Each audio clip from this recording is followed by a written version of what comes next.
This is part 3 of a long conversation with Neil and Paul.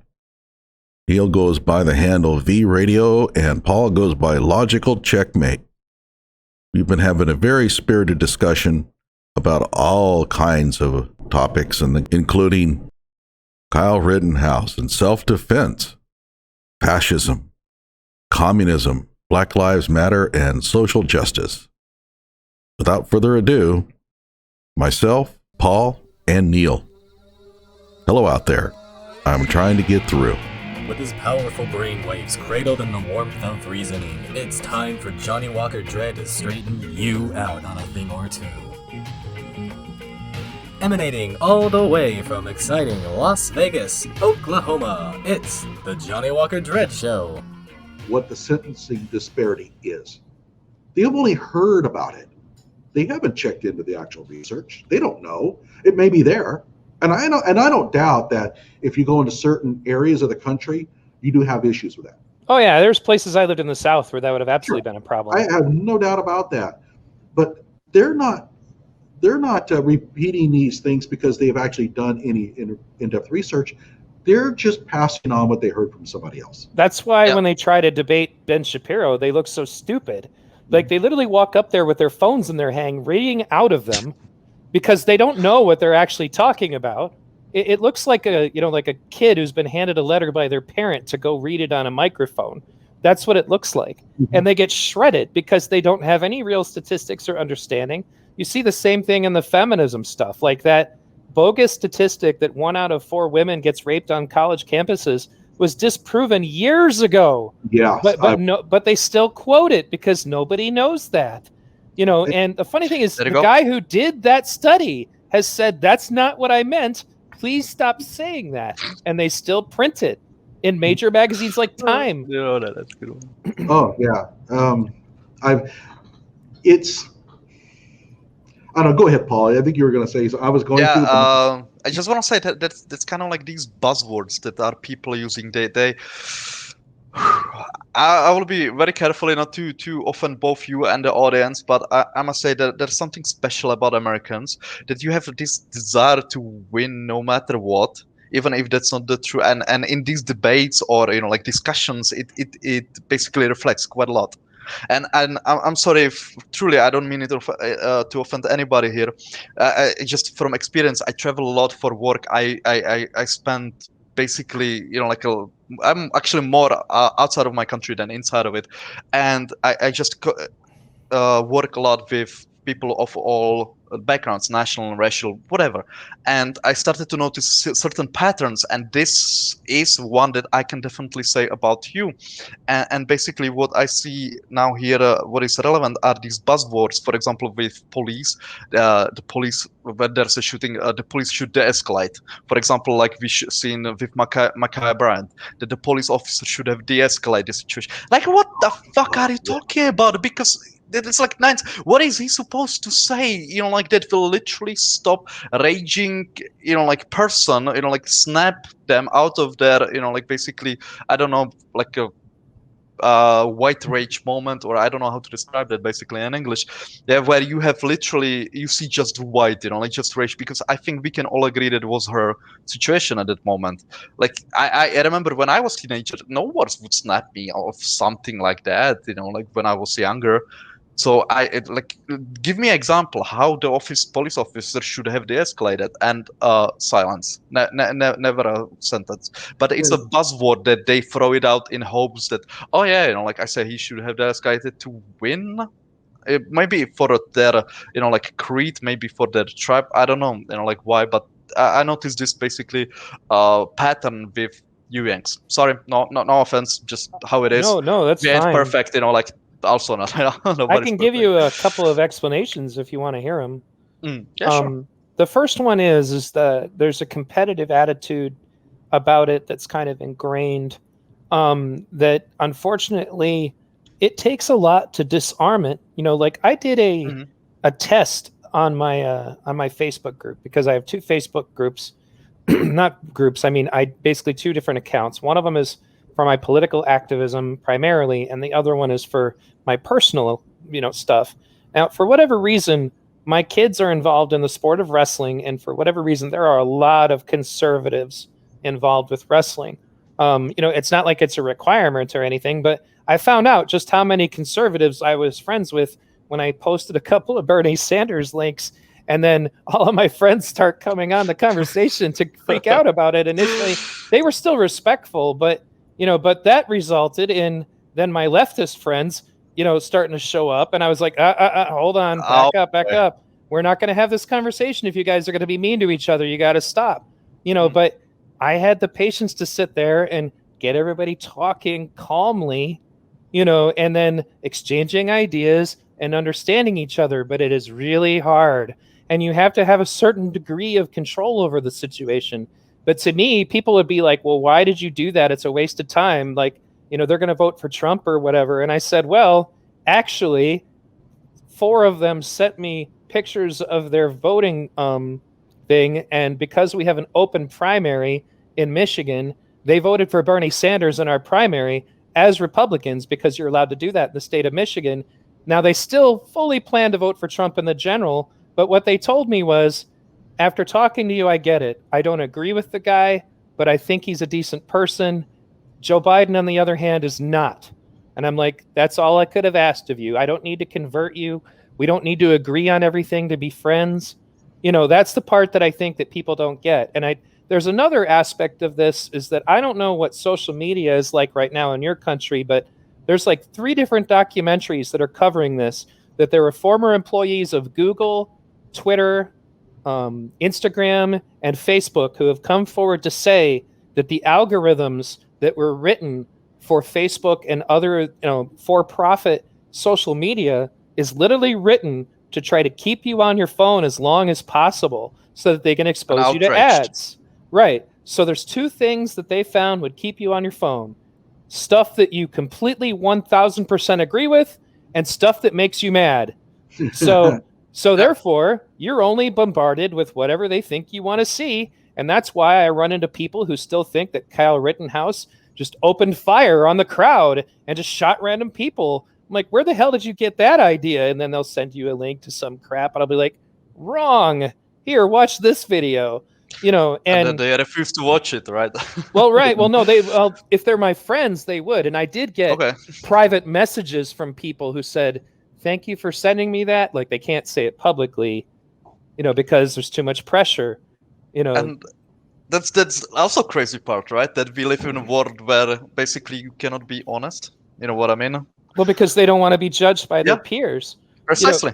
And that's the thing is, for me, is that if I got to pretend to be somebody else around you, we're not friends, and that's the way it is. But if you talk to other people like human beings, you can be friends with people who have vastly different attitudes than you. I mean, I had Lynn Wood on my show. We talked for almost 2 hours. That guy is diametrically opposed to me on a bunch of things.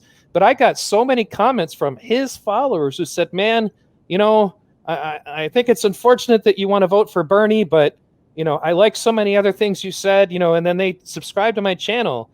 These people are not going to listen to my Bernie videos. They're not going to listen to my minimum wage videos.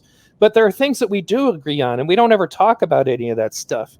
And I think that, one of the things I talked to Lynn Wood about that I think people should take into account with their politicians is what I call give a damn factor, because I'm trying not to cuss. That it's like they acknowledge that if Bernie Sanders' policies started hurting people, he would change his policies because he genuinely cares. And I think that there are people on the right who feel the same way. Who's like, if for some reason what they were doing just wasn't working and it was hurting people, they would change things. So, for example, I don't know much about the way he is a little right now, but like Ron Paul back in 2008, I thought he was a great guy. I don't agree with him about a lot of things, but I think he genuinely cares about people. Dennis Kucinich, same thing. And they work together in the Congress. Dennis Kucinich was a Democratic congressman, very far left, but him and Ron Paul agreed on the Constitution. So they work together to try to uphold constitutional ideas. You can't even fathom something like that happening right now. And again, I think that's by design. Like, have you ever noticed that our politics are packaged? They're packaged. And you have to accept your package. Well, what's your package? Well, for example, I did a show about this specifically called the Independence Manifesto because I'm pro-gun rights. but I'm also pro-welfare. Where do I fit? Apparently, I don't fit anywhere. And if you say that you're pro-gun rights, well, then they immediately assume that you're an anti-welfare person. And I'm just using that as one example. What if you're pro-healthcare but anti-gun, or pro-gun? You can't make your own package. You're expected to fall in line in these two little pig troughs that they've designed for you, and it's all bullshit. Pardon my French.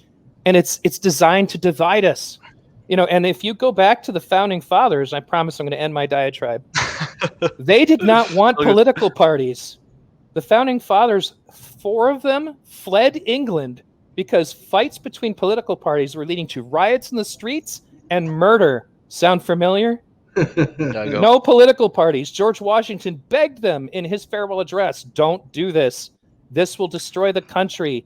And everything that guy said was going to happen, happened. And he's also the only non-party affiliated president we've ever had. And unfortunately, unless something drastically changes, likely ever will. I'll tell you what, when it comes to the whole Bernie thing, I don't know if you've ever been accused of being a Trump fan because you support Kyle. I certainly get it. Oh, all the time. Which one? Which one? I don't like. I was accused of being Chauvin fan, and I was like, no, like the fuck no, like nah. Right. But no, not Trump at least, Even though I'm actually surprised because that kind of illustrates like basically the ignorance of people when it comes to history. Because Trump's first wife, well, she was Czech, so. Well, okay, so especially since I'm a conservative, they really then assume that I'm pro-Trump. No, I am not pro-Trump. I find him uncouth. I find him. I could go on all day about my problems with him. Okay, now my in-laws are massive Trump fans. I mean, it's like a shrine when you go in their house. Right. Yep. Okay. So I hang out with them, and of course, a lot of people say, "I can't believe that you would hang out with people who like Trump." Hey, man, I don't care. Every man's entitled to their opinion. So I hang out with all the time. And then we have people come over, and some of them would be Biden fans. And what was amazing about it was that the Trump relatives of mine would kind of chide them a little, but it was all joking. Like, oh, well, where's your sandals? That kind of thing. It was a lot of banter. If a Hillary fan came over or a Biden fan, it was much different.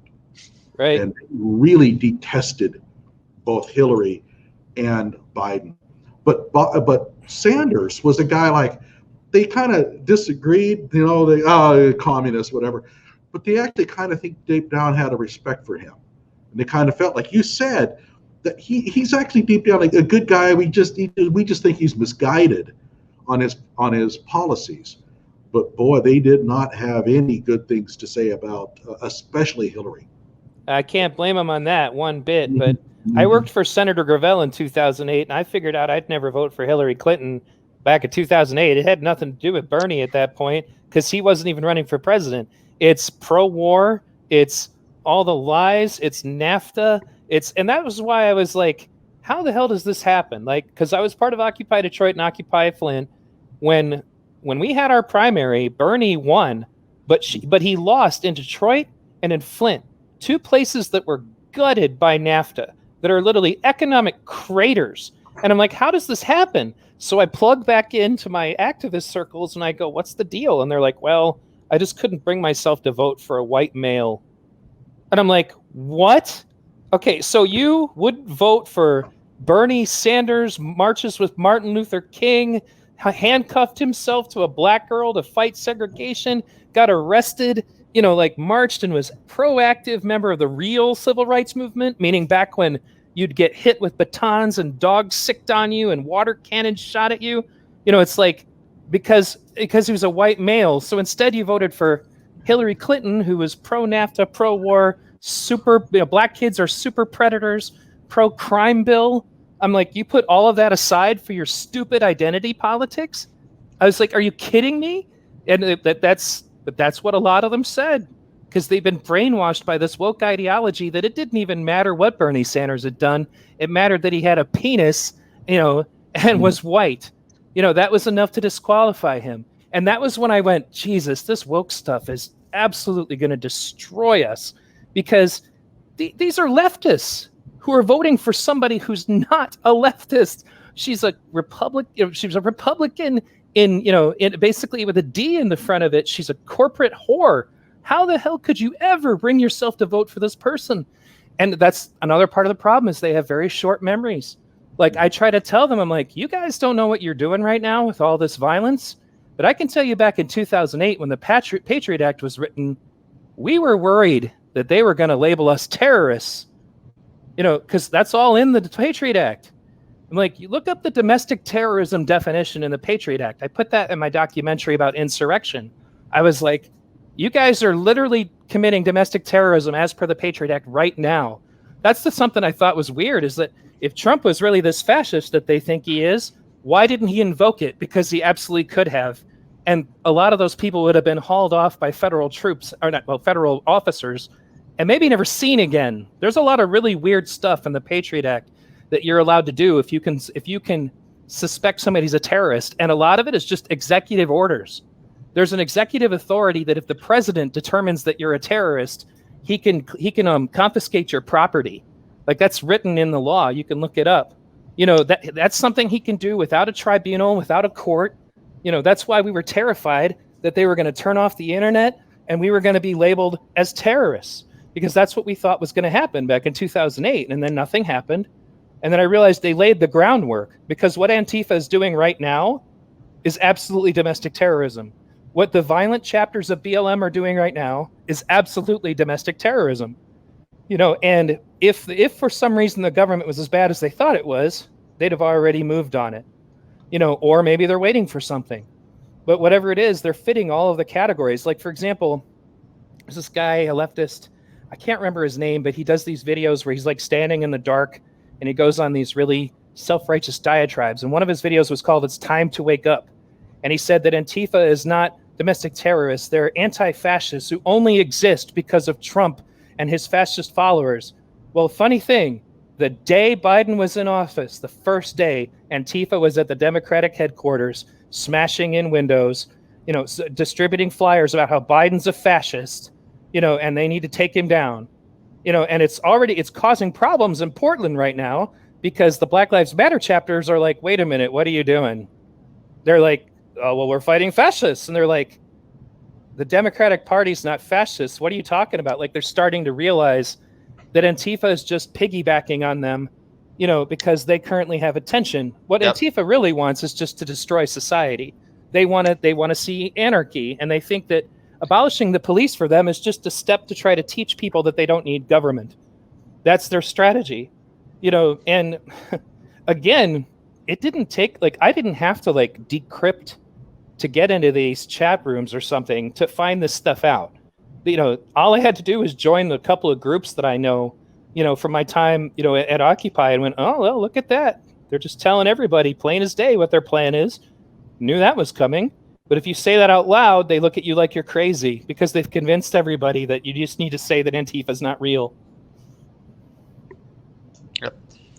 If I might just quickly, because this is kind of out of the scope of that, but if anyone would be interested in talking with me, in the future, basically what you said, that the policies are designed to basically divide you. Right. I absolutely wholeheartedly, or policies, whatever, pulling string, shadowy government, who cares that? But basically the system, let's call it like that. I absolutely agree with you, because there is a theory in Europe that basically, and I kind of agree with that from what I watch, that in the United States we basically don't have two parties, you have just one with two fractions. That is, technically speaking, one party. And I don't want to get way too deep into that, but basically, how much, basically in the COVID aid, how much money was kind of stolen or shimmied away in the shadowy figures? I forgot that there was some insane, almost in $1 trillion or something like that went basically, not necessarily disappeared, but plenty of people filled their pockets, kind of not kosher, let's say. Or the Black Lives Matter donations. Yeah, or whatever. But those are that's literally fortune of a nation being stolen. Mm-hmm. but it's quiet. Nobody's talking about it. Everybody's talking about this other stuff. Well, who wins? You have a who wins in this is basically, I don't know, the biggest corporations, the biggest, like, I don't know, Wall Street, I want to call it whatever, but they don't care if transgender people can go to what toilet they want. They don't care, kind of, if people, like black people are getting, basically shot by police, etc., etc., etc. They always win. And kind of like illustration of this would be the Nord Stream pipeline that is going through the Baltic from Russia to Germany, and American reaction to it. I don't know if you're familiar with it. Don't want to necessarily the scope, but yeah, your government voted the Senate and the House, and everybody who voted for basically sanctions against European companies that were helping build this pipeline, they were paid by gas industry in the United States, because United States is the companies are trying to sell to Europe gas, liquid natural gas that is 30 to 40% more expensive than from the freaking pipeline from Russia. And yeah, it's just the whole story about it. I eventually want to do a video on that, but right now I don't have kind of time. So sorry if that's out of the scope. Just no, it's valid. I'm not familiar with it. I haven't paid any attention to that. Maybe I should, but I just haven't.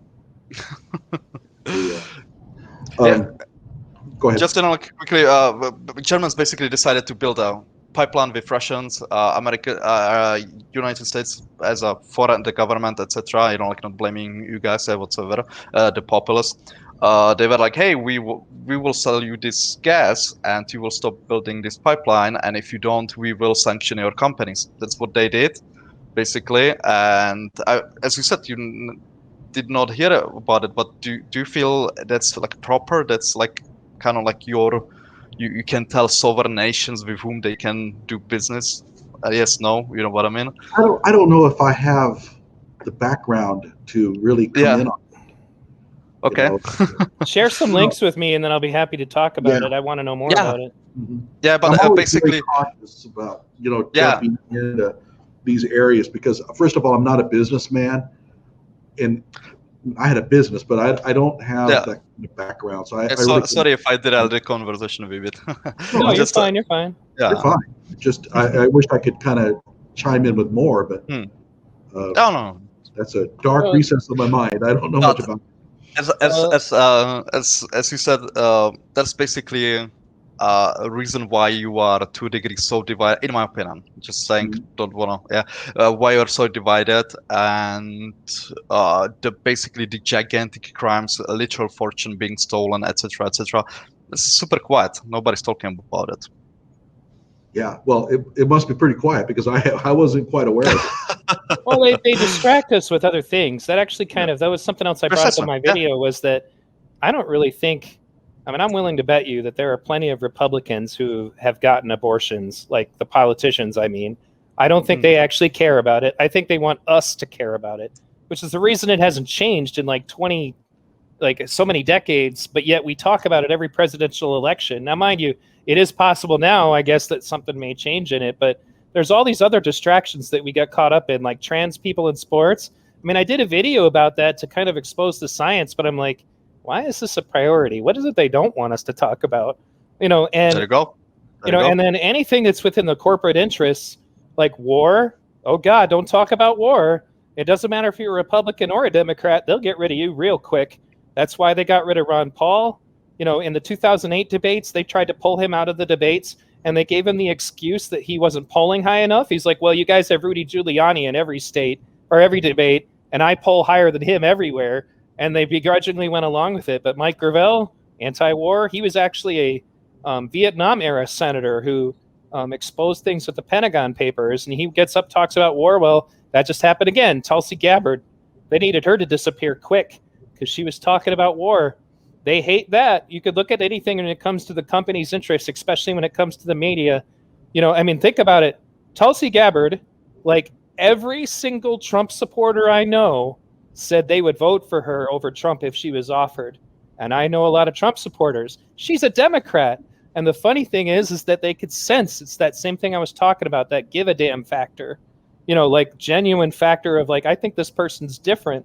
That goes a long way. And I'm like, just so you guys know, I mean, she's Medicare for all. She's, yeah, we know it's okay. For her, we think it's okay. I'm like, oh, okay. And for Democrats, she's perfect demographic. She's a minority and female on top of that. Right, but she went after Hillary Clinton publicly. Yeah. Well, and it was an internal switch that basically Hillary went, also against her, called her Russian asset. And, yeah, she's a Russian asset, which is so freaking ridiculous. But it just, but the funny thing is that they did succeed in trying to turn the left against her. But she was another example of somebody that very easily could have united this country, which is why she wasn't going to get the job. Was she the one that went after Kamala Harris?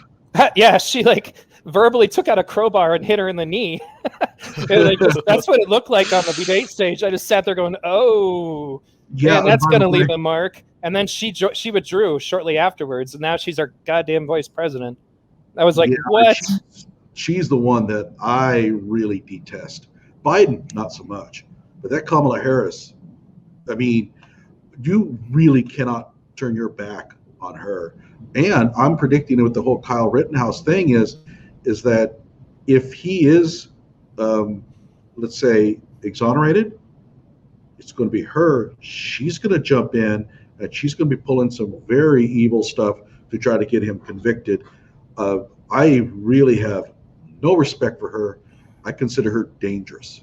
Oh, that's the reason Tulsi went after her. She went after her because she was trying to say that she was going to be good for crime. And she's like, you're the lady that was caught on tape laughing at women that, that you took the kids away from because they couldn't pay their fees or whatever. I don't remember all the details of that part, but she was a drug warrior, of the hardest variety, and put a bunch of people behind bars.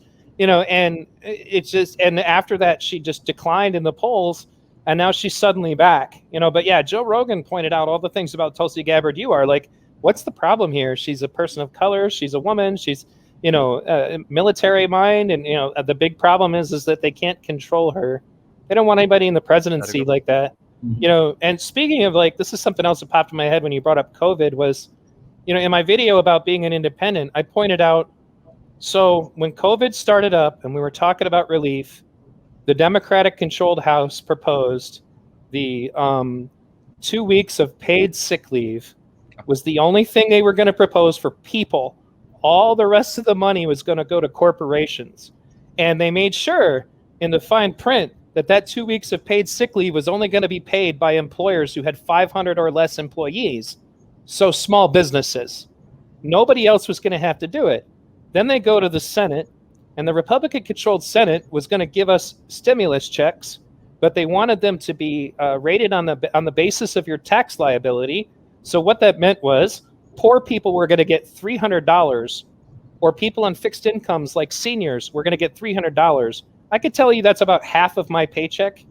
As a poor person, $300 was going to be a drop of the bucket. If it wasn't for Bernie Sanders, there wasn't going to be anything else in either of these bills that was actually going to help human beings. And then they also both got out the pitchfork and were just forking over money to the major corporations who got all the protections they needed. Nothing was done for people unless partisans got involved. And it wasn't just Bernie. There are Republicans who helped Bernie with stuff like this. But the point is that he's an independent who talks to both sides, and he can make deals with them, and that's the only way he can get anything done is through amendments. Because one of the things, there's a radio show you guys should listen to. It's actually a podcast with Andrew Yang, and he brought on Libertarian Justin Amash, who's a congressman who's now a part of the Libertarian Party. He was a Republican back then, and he exposed just how messed up the Congress and the Senate actually is.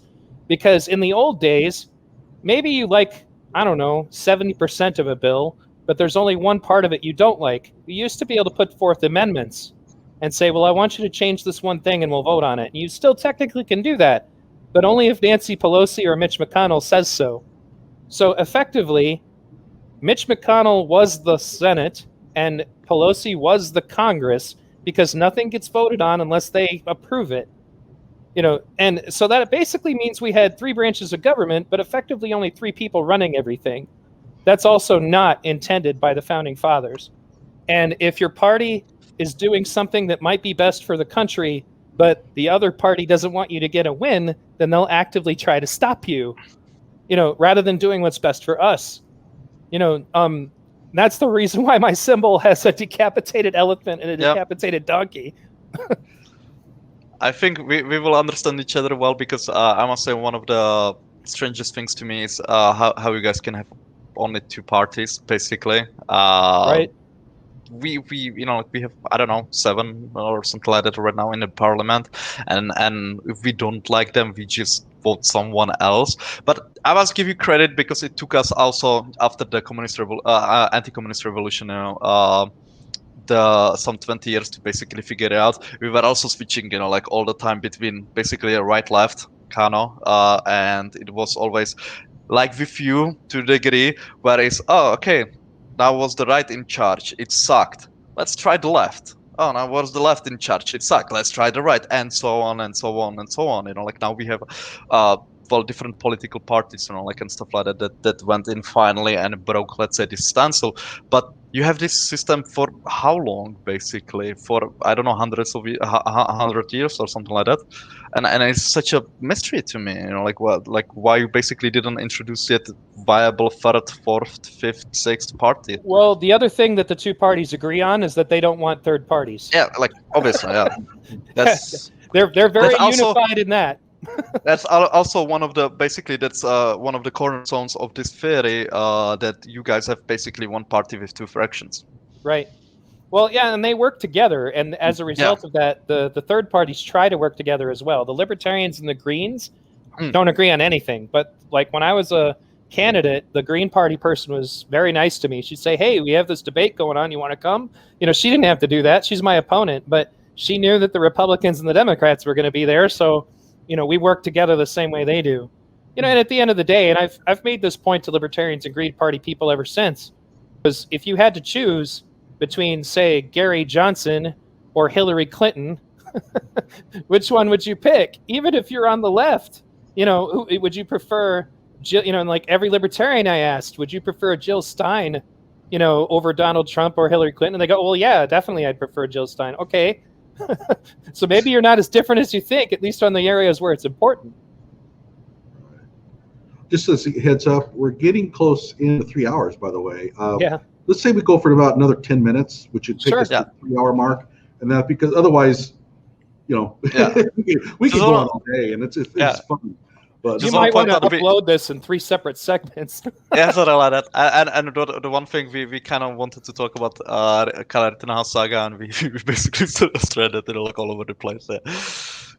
Well, one of the things I did mention earlier, that there were the 2 cases were coming up, and I mentioned the Crystal Kaiser case. The Matthew Doloff case is also going to be coming up, and that was the one in Denver where a patriot, and this guy is a patriot. He was there at a protest. There's a little denying his political leanings, although I don't know why it should even matter at all. But he's the one, he took out a can of pepper spray on a security guard, and the security guard pulled out a gun and shot him. Now, I really don't want to so much take a side on whether it was justified or not, but I can see both sides of the argument. But if Doloff is convicted, they're going to be turning their guns on Kyle Rittenhouse as well, because those 2 situations are similar in many respects. And and I have my latest dumb argument is a complete inability on the part of the anti-Kyles to be able to distinguish between 2 events. They cannot do it. And so they see Doloff, they see Rittenhouse, same thing. Except that, well, Doloff, he's part of the left, although that's not necessarily a given, but they're going to paint it that way. And so why is the person from the left who's pro-Black Lives Matter, even though I'm not certain that that's true, why is it he got convicted and you got white supremacist Kyle running around shooting protesters at random in the streets? So you can see how this is going to go. It will definitely be a circumstance in which the society is going to be conditioned one way or the other. I hope that the defense team does a good job of picking the jury.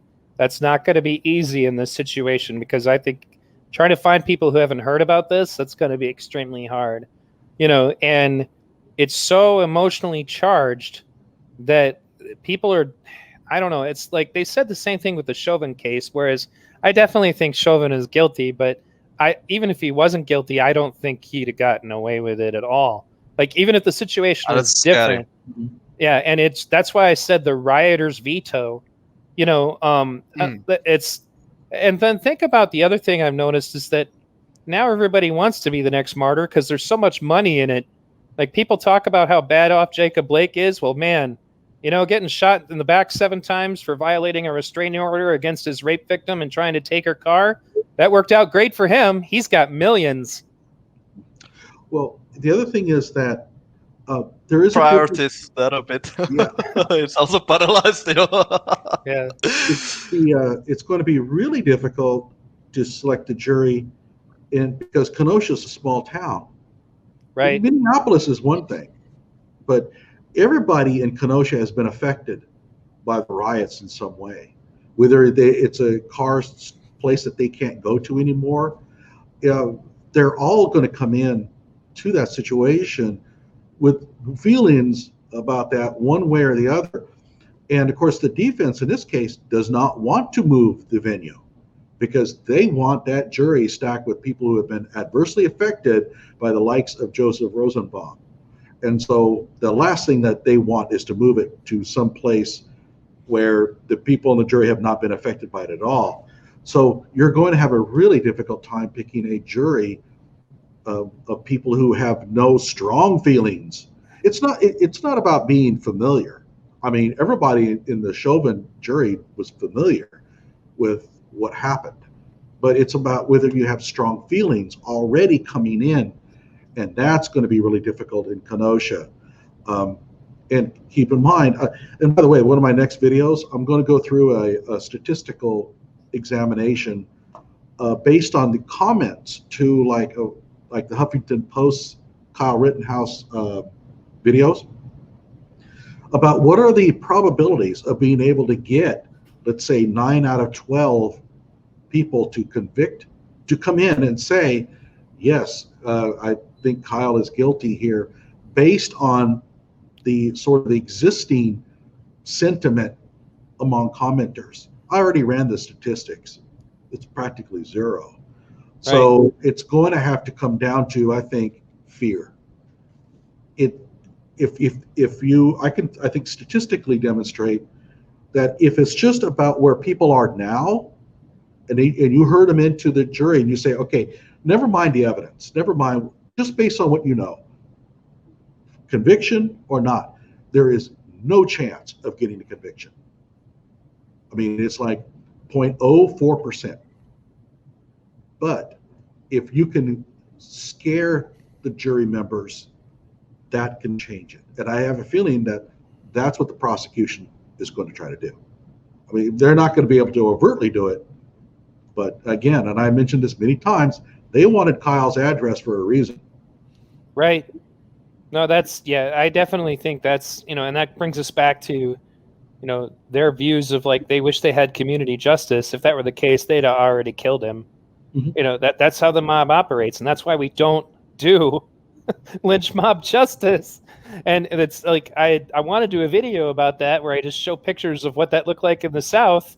They're not going to be happy with the demographics of the people hanging from trees. I can tell you that. But those people all thought they were right too. That's the scariest thing about these crazy, racists and fascists. They all think they're the victims. So it's like your victim ideology is not getting you out of, being responsible for what you do. Yeah, and I just that's a great idea for a video. And if you want, I would recommend some basically incidents either from Europe or somewhere else to basically demonstrate, hey, wherever it was tried, it was always a bad idea. Mm-hmm.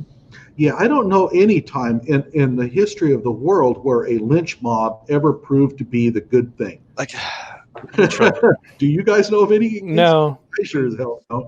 You might be able to say maybe the French Resistance's the treatment of Nazis after they were able to get back control. That's the way I think that they feel about it. Right. You know, Well, but they've deluded themselves into believing that they're fighting the Nazis again. yeah, That's why they keep showing those stupid memes of people, the soldiers storming Normandy, and comparing themselves to that. Yeah. I'm like, you wouldn't even be able to keep your food in your stomach if you were in Normandy.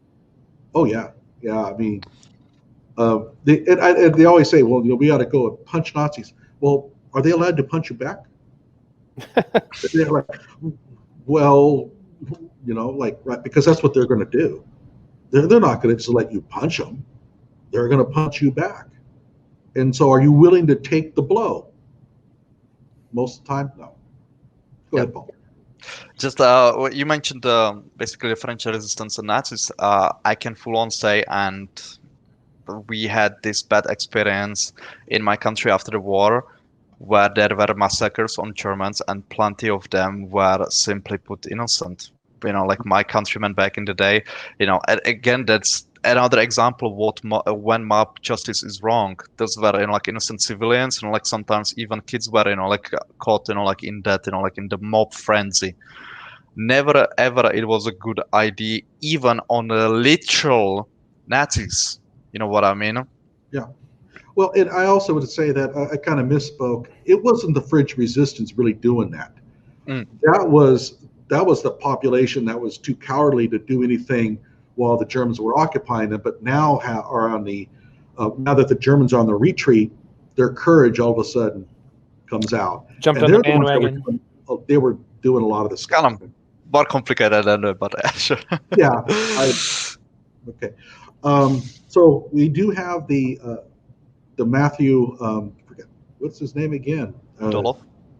Yeah, the Matthew Doloff case coming. We have Crystal Kaiser case coming, and I'm just telling you guys, get ready, because they are going to be using those two cases as propaganda tools to go after Kyle Rittenhouse. They're looking upon those two trials as weapons.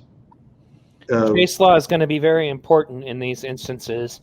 I had to dig up some case law when I was arguing with somebody about the unarmed man stuff, because there is actually Wisconsin case law about a guy who defended himself against an unarmed man, and it was made basically the point was relevant as to whether or not the guy had a gun was not basically just because you have a gun on you doesn't mean you have to stand there and let somebody beat you to death. Nobody expects you to do that. Go ahead. I'm sorry, Paul. Yeah, just in the video I made on the unarmed attacker is a deadly threat. I stumbled upon a case from Florida where precisely this was the case, where also shirtless lunatic, ran onto a black person. He shot him, I think, 3 times with his pistol. He then later died. Justified self-defense, nothing to be speaking about. And I just want to quickly point out, I specifically were looking for basically black person defending his life. Not that I fucking care about it, but because so many people care about race, it's the most important thing. So I would shut them up, because then they would have to say, oh yeah, if Kyle could not defend himself, like against unarmed attacker, this black person could not neither. Right. I just actually gave you the link there to that Root article I mentioned earlier about that very specific thing. Was that, yeah, it can happen and does. They always compare it to, well, why did Kyle live? Well, Kyle walked up with his hands up, and they didn't even realize what he was doing. And then he went and turned himself in. That significantly lowers the chances that you're going to get shot by police by a lot. I always just kind of wonder, do they deep down kind of know that already, and they're just offering this stuff up as sort of a trolling? Oh, okay, I'm going to take you up on your idea of using the fan. Deep down, do they actually kind of know that? Yeah, okay, he was raising his hands. That's the reason why. Or have they deluded themselves into really believing that Micaiah Bryant and Kyle Rittenhouse were the same things, and the only difference was that she's black. That's what they tell themselves. Like, yes. I had a picture show up on my memories recently on Facebook, back from when they had to kill that gorilla because a child fell into the gorilla cage, and somebody went and gathered like 10 Rip. screenshots of various black people saying, if that was a black kid, they wouldn't even have cared. And then they said stuff like, that stupid white kid, like they literally assumed that the kid in question was white. And then it points to the picture of the child in question and said, white kid in question, because a bunch of people assumed that it was some privileged white kid that got that ape killed. That it's in their head to look for it. Again, they're looking for the devil. Did you see that devil over there? That was the devil. Definitely the devil. Right. You hear mass shooting. What was the race of the guy? And they're just getting on there. They want to know two things. One, what race was the person doing the shooting? And two, was he using one of those evil AR-15 rifles? It's like, it's almost, I kind of get the feeling like they're like reading, they go, hey, the person doing the shooting, he was a white guy. Yeah. Right. Because them racially profiling us is acceptable. Because we're all we're the mass shooters as Caucasians. Therefore, but they talk about that all the time. That's just blatant racial profiling. I'm like, okay, well, do we want to pull out FBI statistics? Because I have a feeling you're going to get uncomfortable real quick. When we bring up what demographic is involved in that, and then they go, oh, well, that's racist. I'm like, okay, well, then what you just said is racist. They don't. It really is that's why I think you will understand them a lot better if you take some time to actually study about what happened in Salem and what happened during the various inquisitions throughout history. Like, this was a fictional aspect of it at one point, but there was a version of Ivanhoe where a Knights Templar was presiding over an inquisition because there's that Jewish girl who was a doctor in the Ivanhoe story, and they were trying to accuse her of being a witch. And one of the witnesses got up and said, and then she killed my dog. And then Prince John, who's just sitting there bored because he doesn't really want to be there, goes, wait a minute. Are you talking about that dog over there? And the dog is in the room, alive. And the Inquisitor goes, now we can see how Lucifer uses logic and reason against us. Oh, and that reminds me of one more thing I want to bring up.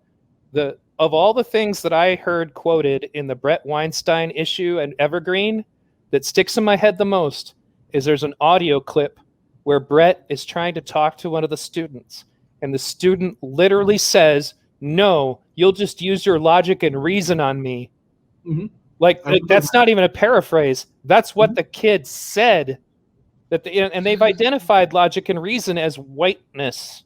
Mm-hmm. This is a bad thing. But just imagine how incredibly racist that is. It's literally saying that black people, cannot reason, cannot basically get educated, cannot basically get into fucking, science, get into STEM research, etc., because they don't have the, fucking capacity. By the way, I just want, because this is a fucking internet. This is the, basically the words of the critical race theory. Is that correct? Or what yes. the fuck ever that is? Yes. Yeah, that's not whatsoever what I'm saying. I'm here paraphrasing / being sarcastic, etc. Yeah, I beyond everything believe that all people are equal. It's scary that I need to basically point this out because some dickhead could, honestly use this against me. Basically, cut it out of the context. Sorry for the curse word, Johnny. My bad. No, that's fine. Well, they also put the scientific method on that list, and the reason why they don't want people using it, I don't know if you guys read about this, but there was 2 guys and a lady who wrote fake articles and sent them for peer review to sociology journals, and they got approved. And one of the articles was about, basically they took a chapter of Mein Kampf and rewrote it, identifying white males as Jews. I don't know if I mentioned this on the broadcast or if we just talked about it off, but that's an example of how messed up their system is. The social sciences have been completely ruined. And that's why they go after Jordan Peterson so hard, because he's one of the few people who talks about it, and brings up studies that they don't want to hear about, But yeah, they want the scientific method on the chopping block, because that gives us the tools to be able to critically evaluate what they're doing wrong. They don't want us to be able to think for ourselves. They want us to be able to digest exactly what they want us to think and then speak the way they want us to speak. And if you're critically thinking, most of the stuff they're saying doesn't make any sense. That's one thing, and you can always throw in their face, like, okay, we don't then believe, like in climate change because the scientists don't like to say that. That is happening.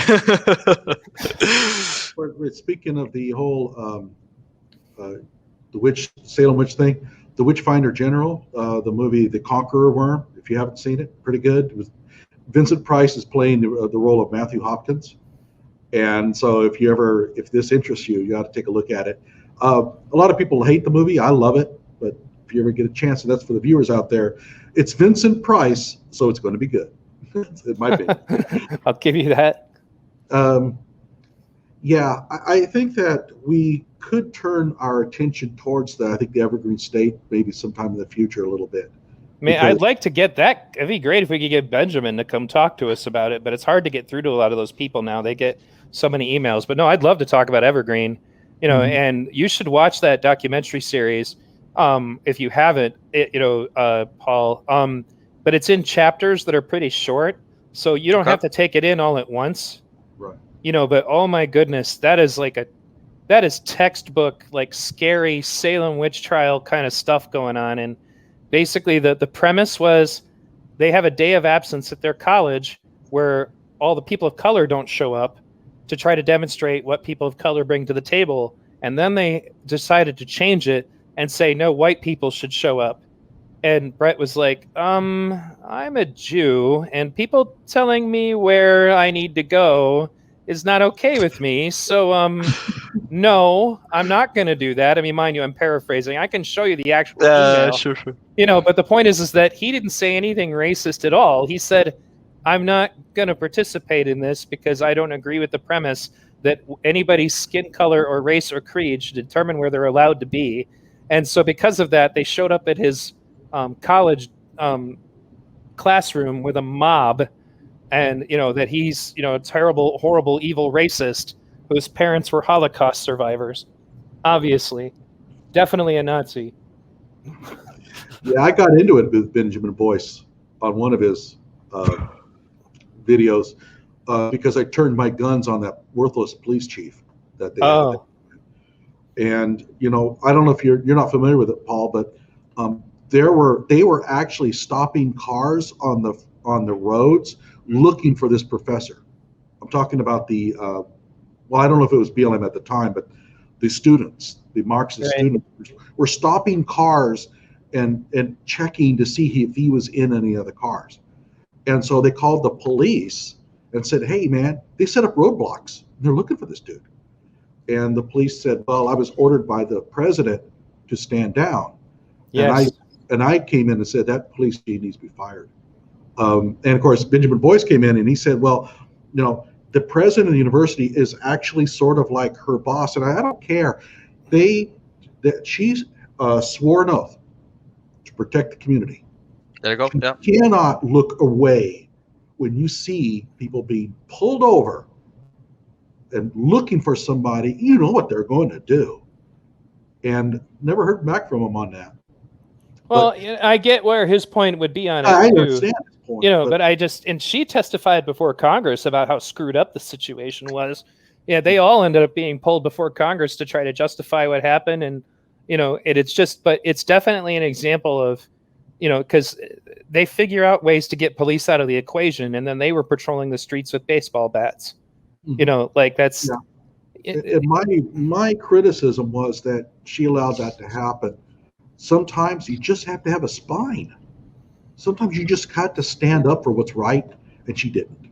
Right. Well, and I understand where you're coming from. I guess what I'm saying is that it was a horrible situation to be in, because I guarantee any action she took would have been amplified to the 9th degree as far as to how badly they could take it, which is not an excuse, but it's an explanation, is to say that what was going on in her head is probably the same thing that was going on in the Kenosha cops' minds when they're basically been told they can't do anything but sit there in their trucks while Kenosha burns. I guarantee none of those cops wanted to do that, but they were directed to. How do you think the cops in Portland feel, that they arrest guys? Like, there was a woman who threw a Molotov cocktail lit at the line of police. It's a miracle that nobody died. If that had hit somebody, that's a horrible way to go. and she's out walking around. A member of Antifa, there's video of it, throws a Molotov cocktail at the police formation. And fortunately enough, they all got out of the way. And a perfect example of where we're not teaching kids that if you throw one, they can shoot you. As soon as you rear back to throw a Molotov, they can pull out an M4 and absolutely cut you in half with it. Absolutely. And they don't understand that, though. They don't get that. It's just like the whole thing with Kyle Rittenhouse, where he's running around with an AR-15 rifle, and for some reason it never dawned on these people that he can shoot you. Well, that was something that was clear in the first interaction where they were arguing at the gas station. The BLM protesters resented that somebody was there basically breaking their monopoly on force. They were upset that there was a presence that was preventing them from doing illegal activities. And that's why they were so mad at them. They're like, you say you're with us, but, you keep... It's like, well, you also said you were here to protest peacefully, is what they said in return. Well, and then they start yelling and screaming at each other and posturing. If those libertarians didn't have guns, they'd have gotten beaten to death, or at least beaten up. And the guns are the only reason that incident even happened, as far as like why that interaction happened. Because if they weren't armed, they'd have been stomped. Yeah, I mean, they always say that, well, it was foolish for Kyle to have that gun. I don't know. He's still alive. They ain't. Yeah. So go ahead, Paul. I just want to ask you if you have basically some access in through media or something like that to voice recognition software, because I don't know if you're familiar, but we have on our channels, a clip of Joseph Rosenbaum some 20 minutes before the first shooting happened, just at the gas station, saying, I say we jump them and check their guns. And we are not 100% sure if it's him. We think so, but we cannot be certain because we don't have, any voice recognition software. I say it's irrelevant because it clearly showed the plan being discussed in a group of Joseph Rosenbaum, because Mr. Zominski was there present 100%, and after which Mr. Rosenbaum wrapped his face in the T-shirt, which clearly demonstrated there was plan being discussed and then put into play inside of that group. But I think it would be great if there would be actual scientific, basically voice recognition, if we could identify. Do a spectral analysis on it. Yeah. I mean, I could probably tell you. I know exactly what you're talking about. It sounds like him. But, yeah. I mean, I could do maybe examine the frequencies and take a look and see.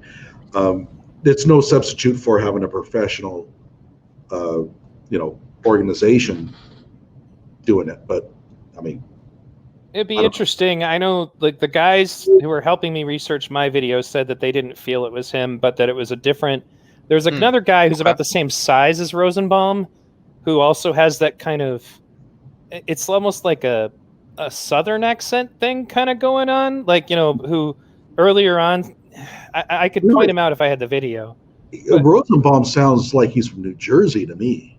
Yeah, well, there's something weird going on. Like, yeah, when you hear a guy with that accent also talking ghetto, like when he's saying "shoot me N-word" over and over again, I'm like, what the hell? And that's something I said in my video was, nothing says Black Lives Matter like a white guy saying the N-word over and over again. I'm kind of curious about the toxicology reports on these boys. Right.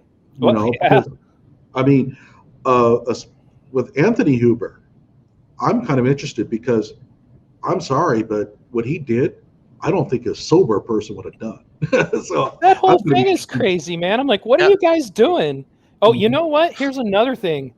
We've never identified who the black youth who tried to step on Kyle's head was. Never found out who that was. Never came forward. And there's another thing. There are all these gunshots that are not accounted for, that nobody knows who fired them. Nobody knows where they were firing them. And on one of the videos I reviewed, some witnesses came forward and said there was a truck with people with guns in the back of it firing at people. Like, I don't know if that's true, but they blamed the shooting that happened to Rosenbaum on these guys they claimed were there. But there are gunshots, a lot of gunshots that are not Yes. accounted for. Well, Ryan Balch in his interview claimed that the police had another gunman holed up in a building. I don't believe it. I think Ryan is mistaken. But that's what he You was think claiming. we'd have heard about it? Well, Yeah. I'm not sure anymore. Well, yeah. Logic seems to be kind of thrown out the window. Also, I'm kind of interested in all Yellow Pants. I'm kind of curious as to what he's all about. Keep in mind, and the problem with going into these wormholes, rabbit holes, is none of this is relevant. Like as far as Kyle's self-defense claim is concerned. However, it still intrigues me. For example, whatever Rosenbaum, well, actually, if Rosenbaum did say something about jack them up, take their guns, that would be relevant. But a lot of this stuff isn't really relevant. But the average person, that's especially on the anti-Kyle side, doesn't understand that. And they think that it's all relevant. Like the fight, for example, that Kyle got into in the schoolyard or whatever. And they think that that's going to be a big central part of this upcoming trial. They're not even going to allow it. It's not even going to be admitted. That kind of stuff was so pathetically petty. I was like, they're like, why didn't you include that? I'm like, because it has nothing to do with what happened in Kenosha, and you know that full well, There you which is why you want to bring it up. And I said that their situation is that apparently his younger sister got hit by that girl or something. Like there was a mutual combat going on there, and I'm not saying that that's how I would resolve it. I will tell you that if my son watched my daughter getting hit, somebody would be getting hit. I just want to say that with the let's say the Kyle punching the girl, did you listen to what the people recording that were saying? Because that's very relevant. What did they say? They say that he said Kyle to the girl, "Oh, say that again." So that clearly proves she was, like basically saying something very nasty to him. And then they said, "Oh, she already smacked him." So you have a like person that is telling you something not particularly nice and that already hit you, and when Kyle steps in, when she gets into fight with his friend or sister or something like that, and then he throws these, what I mean, like kitty, like no disrespect to him, but like those are like kitty punches to the back of her, like neck, and she barely feels it. And I'm looking at it and I'm saying, that's a kid's fight. Like literally, he's doing that because he never hurt anyone with that punch. You know what I mean? He's not hurting her even there. Like, are you fucking kidding me? You wanna tell me that literally doing this and the girl did not flinch whatsoever, basically, that somehow proves that he is like terrorist or something. Wait until in the trial, this is what's going to turn things around against Kyle, when they get all the testimony from his high school classmates about how bad a dude he was. Oh, that's going to change everything. When they get his classmates on the stand there to tell them that he was a punk and he thought he was a hero. Give me a break. None of that stuff is going to be admitted. And yet I hear it all the time, like, oh, have you heard what his classmates said about him? Yeah. I don't even know if they even knew him. High school's toxic for everybody. Oh my gosh. I guarantee you I could find people that would think I suck at high school, and there's going to be people I think sucked at high school. But at the end of the day, it's like, the other thing I think is important is that, I'm not saying that I approve of him getting in a fight in that situation. It's not something I would have advised, and he probably did some things I probably would have preferred that my own kids did not do, like going to that protest, but I get why he was there. And the big argument that I have to make constantly, because they bring that up all the time, was, well, he shouldn't have been there in the first place. This is actually what I told Lynn Wood, and then he told Kyle's mom, was nobody should have been there. It's a riot. They're all there under stupid pretenses. But it's like, but the fact that he's there and you don't think he should be there doesn't suddenly give someone else the right to stomp him to death. Yeah. I will, though, say my next video, I'm going to make an argument that he should have been there. I'm not opposed to that. What I'm getting at is that they're focused on that, and it's not even relevant. Your opinion about, or not you specifically, I'm saying to them, your opinion of whether or not he should have been there is irrelevant. Any more than I guarantee you, if I found there are plenty of people on the right, they're going to tell me the rioters shouldn't have been there. That doesn't mean that people just get to walk up and kill them. That's the thing that there were so many people, like, if you watch on my channel, I had a bunch of legal arguments with a guy named Paul Katz and a guy named the non-lawyer. Paul Katz actually like deleted all of his videos. I don't know what about that, but and they're all like about, well, you can't commit a crime and then claim self-defense. And I'm like, okay, so let me get this straight. That means that if everybody who is convicted of or is in the process of committing a misdemeanor forfeits their right to self-defense, then if I don't like rioters, I should just go out and start shooting them because they're all guilty of felonies or misdemeanors. Oh, that's a good one. You want to go that direction? Are you sure you want to go down that road? Because if everybody is guilty of a misdemeanor, is therefore not allowed to defend themselves, start capping rioters every time you see them. You know, and again, I don't advocate that, but they don't realize that the direction that their twisted logic is going to find them is a direction they don't want to take. It's a position they don't want to be in, like having to defend yourself when a big giant, pedophile is trying to run you down. Yeah, old Paul Katz had Kyle convicted because he claimed he was EMT. Right. He claimed he was EMT. That's against the law, so he didn't have any self-defense rights. What kind of person, what kind of screwy legal sense does a person have to come up with that kind of conclusion? They're desperate. Exactly. I've never met him, but I have never seen anybody who poured through the Wisconsin statutes so deeply as that dude and misread everything. And he was always just looking for any snippet, anything he could find that could say, aha, here it is. Well, you know what? How about reading the entire statute? Right. How about looking at this thing from a logical, conclusion, what you would be advocating if you truly believe that. But they don't. They just want to find something they could pin. At one point, he was also having Kyle convicted because he broke curfew. Right, along with all the rioters. Yeah, I know. And, there you go. And I kind of wonder if they even care if their argument is inconsistent. And at the end of the day, they're right because they're right. That's the way they look at it. They don't. They get so emotional about it that the rest of it is just window dressing. And if you say anything different, like that Cenk Uygur guy from the Young Turks is like, if you think he is anything but a murderer, then don't even dare talk to me. But I was like, oh my goodness, you're such extremism. Literal definition of extremism. Yeah, here's a good one. The same people who are claiming that Kyle should be guilty because he had illegal possession of the gun are going to be all in on Crystal Kaiser being acquitted. Even though she got a handgun and went to the dude's house and shot him. Now, look, I fully understand that she has a claim. It's not self-defense like what a lot of people are thinking, but she does have an affirmative defense that she's going to put forward. And if she can actually make it stick and she gets exonerated, fine. If the evidence points to the fact that her shooting was justified, I'm all in on Crystal. Go Crystal. However, if I followed their line of thinking, I couldn't do that. I would have to say that she's guilty no matter what, because she didn't have legal possession of the handgun, which is a federal violation. So you can't win with these people.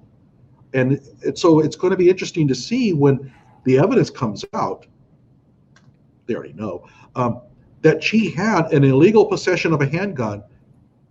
What's going to happen to that argument? Yeah. I don't know. Well, it's obviously, I need to know more about that case, but you were definitely right about the fact that any case law that happens right now is going to be relevant. But, when you talk about why they want it done in Kenosha, it's also because he wants that mob of people outside yelling and screaming for blood to have an impact on the jurors. That's going to be tough. And I am worried about the precedent that will be set, especially since Joe Biden's not really showing any. It's funny that Harris he's driving this. He's going to be like So Black Lives Matter, for example, is butthurt right now because they still haven't been invited to the White House. And when Joe Biden had his meeting with the civil rights movement, they were not invited. They posted about this on their Twitter, in December. And I'm like, yeah, you didn't grasp the fact that you guys were just a tool to them and that they don't really give a crap about you. Election is over now. They got what they wanted from you. Don't blame me. I voted for Bernie. You know, like it was like you guys voted for somebody who literally, like, you know, he is the white guy with a black friend that they're always talking about. The white guy who says, I've got a black friend. You know, he is that guy. Mm-hmm. You know, even though in his history he was a segregationist, you know, and the crime bill was also part of his brainchild. All the things they claimed they didn't like, you know, and but they just lined up.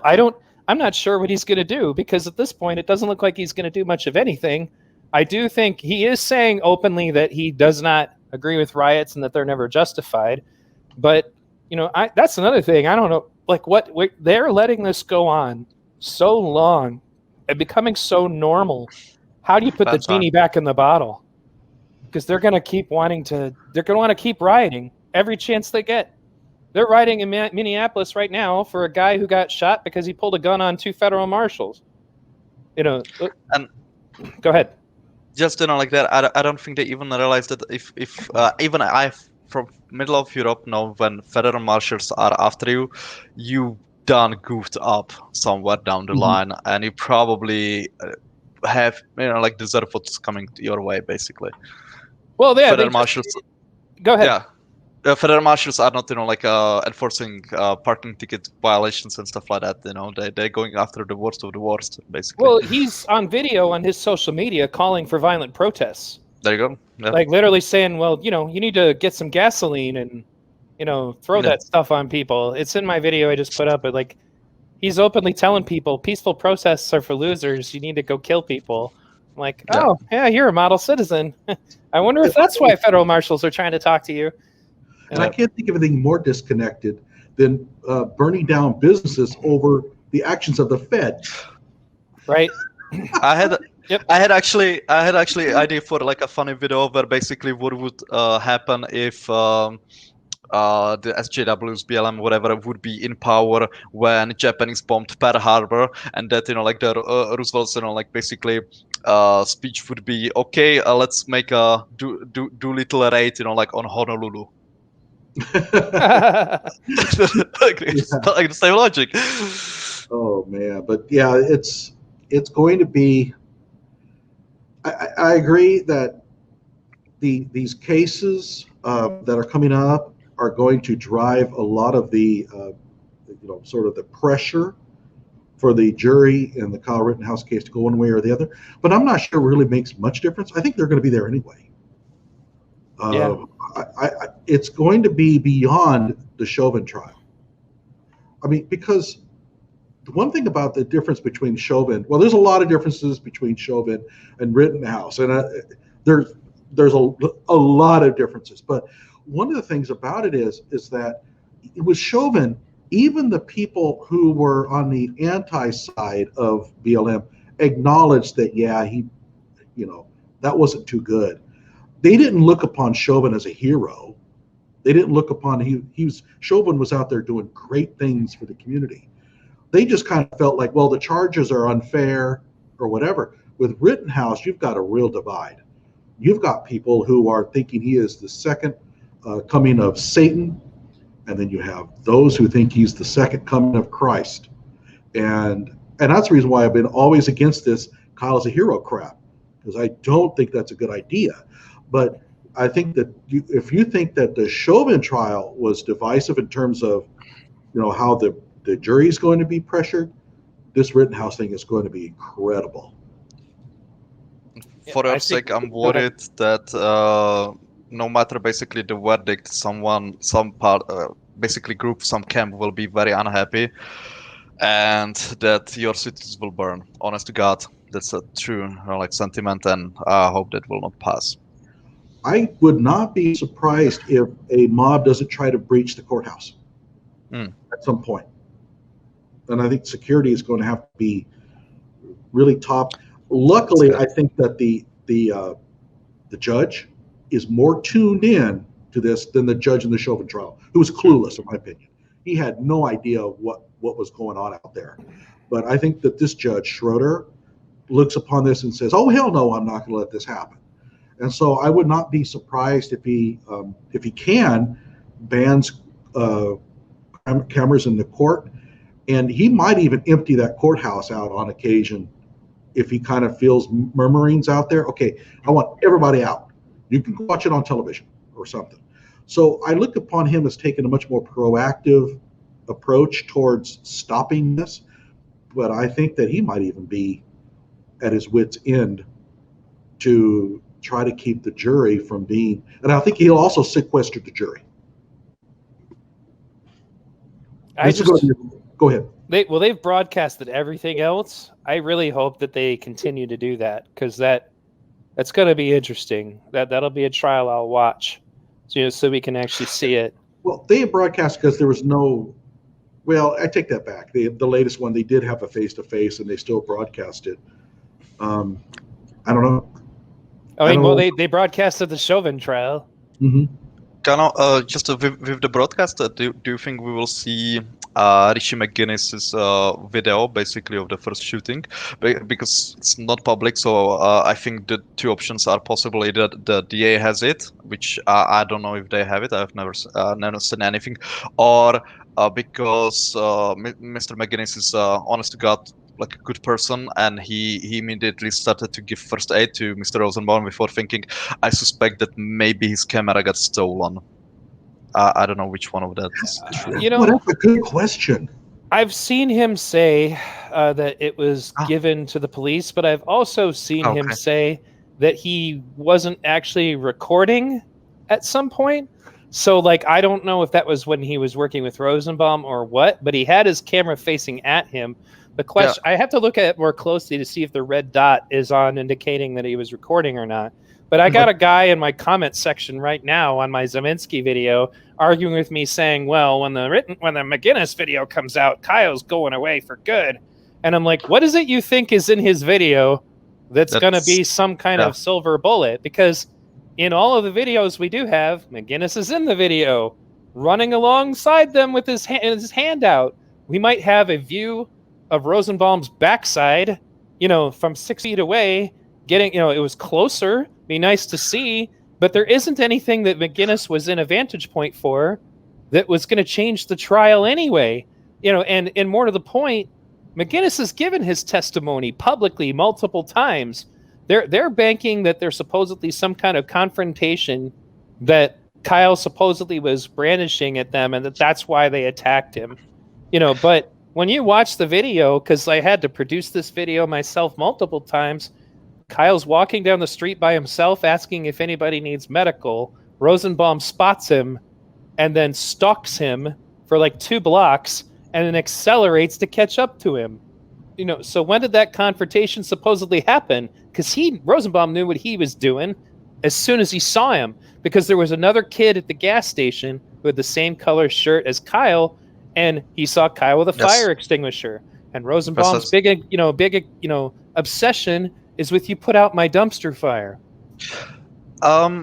That I think you're wrong, because at least that I'm just taking that from Chance's video, that she claimed that Rosenbaum claimed that the other person that looked like Kyle pointed his firearm at him, which I think is quite plausible, because there was another armed civilian who very severely reprimanded this person. And that I can, from experience, from being a wee little fellow and up until adulthood, playing football, working on family construction sites and stuff like that. That behavior comes only when that person truly did something really bad, basically. So I think there's a possibility that this other armed civilian that looked like Kyle actually pointed his rifle at Rosenbaum, and he possibly could have mistaken the two. That's not a bad possibility. But Kyle was still at the car dealership that was sure. That's wooded up at that moment. it doesn't yeah. change a thing that it was self-defense 100%. Like Well, right, just, and the shirt the looks mindset. identical. Like the shirt that those two guys were wearing, like And they bought them at the same had store. similar size, Right. similar build, same weapon systems. I mean, those are way too many, in my opinion. At least I don't believe in that many coincidences. No. Good Luck America, Rick Gore, on his very first video, he made a lot of commentary because he had confused that dude with Kyle. He got fooled. So it wasn't like, it wasn't just Rosenbaum. I think a lot of people watching that said, "Oh, there's Rittenhouse. There he is," and like, yeah, and if a person can confuse it while sitting, like in a basically studio, all cozy, well lit, and like basically compared to two pieces of well lit, like situation, well, there was night when Rosenbaum and Kyle basically interacted. Like, I mean, there could have been honest mistake from Mr. Rosenbaum, like that. But if I could just quickly circle back to the McGinnis like footage, I think there could be one very crucial thing. I've read that they are calling in medical experts, be it I think Kyle's defense side or maybe the DA, I don't know. I somewhat read, forget what it was. They are calling in medical experts, and I think it is because from the footage we will not see that much, but I think we will hear possibly something. And if I'm correct that Kyle was in a fight or flight, basically reflex, like in that point. You can hear a very rapid briefing, what I mean? And that would, because self-defense is defined that you need to basically believe your life is in imminent danger. And I'm sorry, you will not get that. It's a literal physical evidence of belief that, hey, holy crap, I'm gonna die. Basically, because otherwise you will not get this reaction unless you are truly, your whole body thinks you're gonna die. Sorry. Yeah, you're good. I think that what's going to be interesting is what are they going to allow as evidence? Because what the strange thing is that they only charged him with reckless homicide because of Rosenbaum. So all that provocation stuff, not admissible. So it's going to be really interesting. Well, Kyle was walking around threatening people, not admissible. He's not up for intentional homicide. It's reckless. So now the only issue is, was he handling the gun recklessly when he was being chased? Of what possible relevance is any kind of provocation before that? So it's really odd. I thought that they should have charged Kyle. If I was the DA and I wanted Kyle strung up, I would have got him for intentional homicide on the Joseph one and reckless on Hoover. But nobody's ever confused these guys with rocket scientists. I am not particularly impressed with the intelligence quotients of the district attorney's office here. I think Gravely is a sharp enough guy.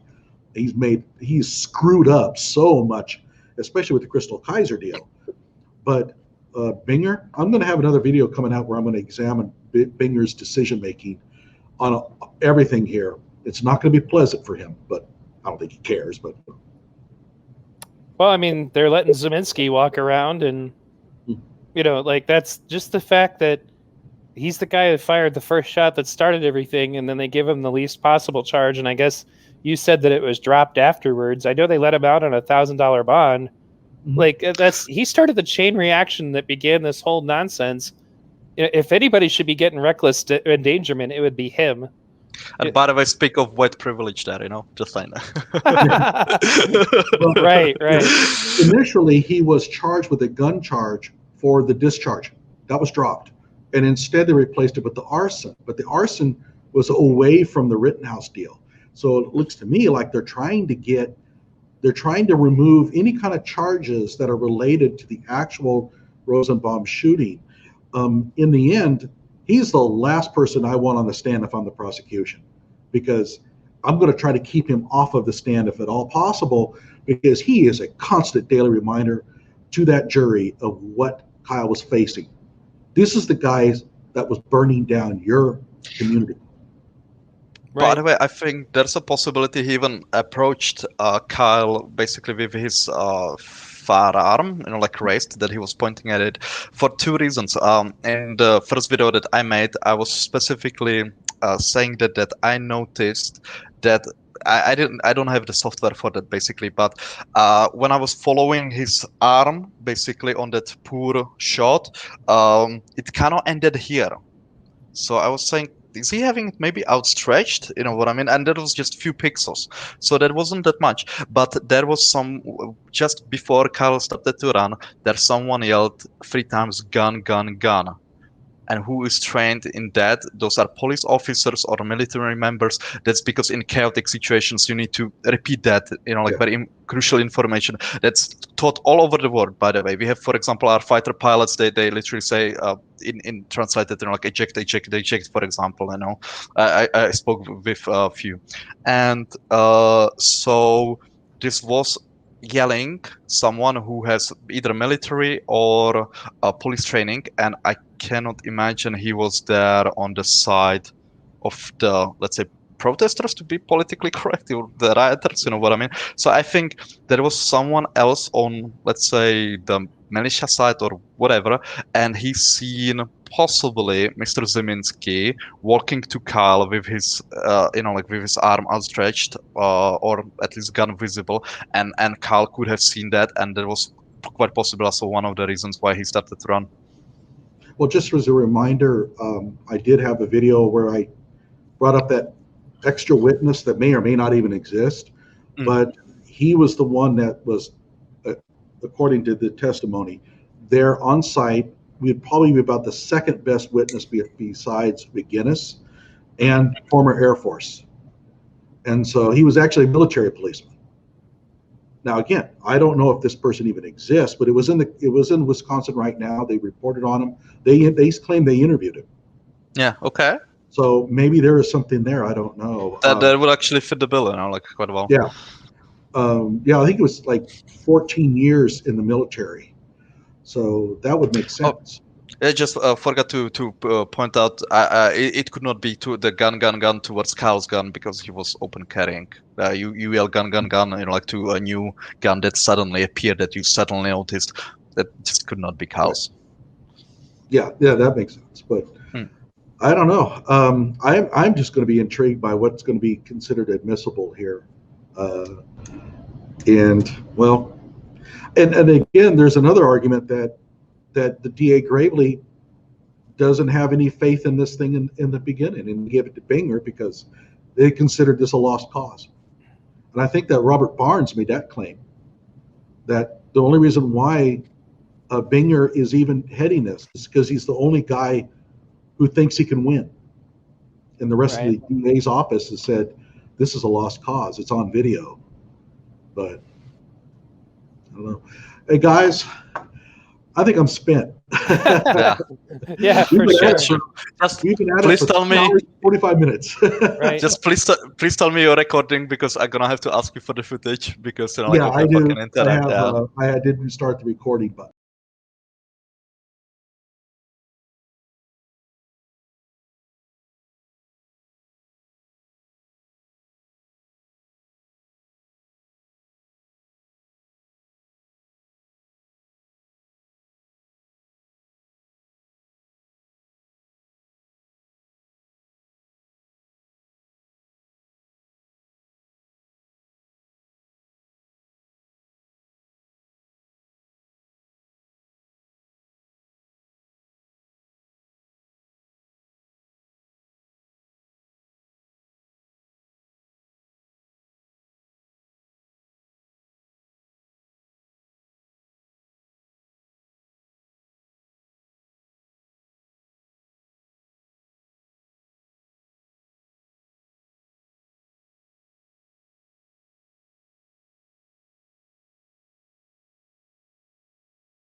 Okay, so there you have it.